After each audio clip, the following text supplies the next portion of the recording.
ក្នុងពីភពស្រមៃមិនមានថ្ងៃអាចคล้ายជាការពិត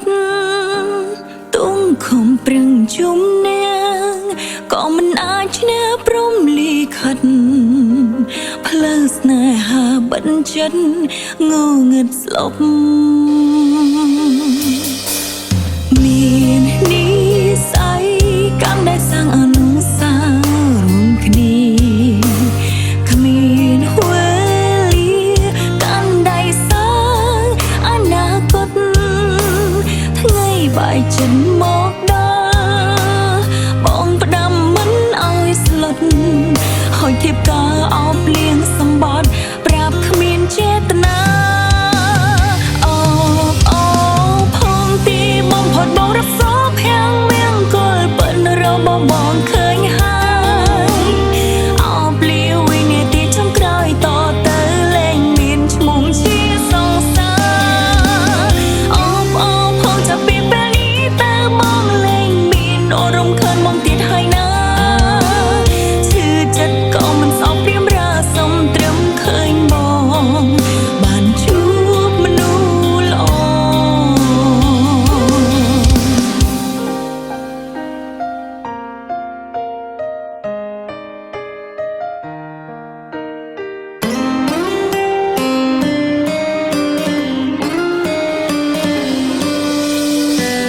មាននិ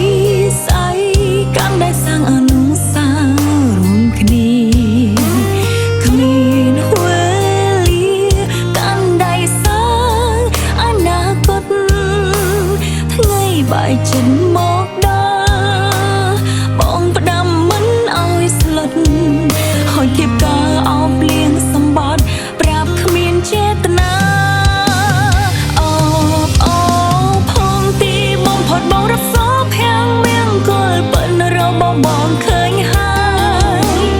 អោបលីវិនាទីចុងក្រោយតទៅលែងមានឈ្មោះជាសង្សារផងចាប់ពីពេលនេះតើបងលែងមានអរំខានមកទៀតហើយណាឈឺចិត្តក៏មិនសោកព្រាមរាសុំត្រឹមឃើញបងបានជួបមនុស្សល្អ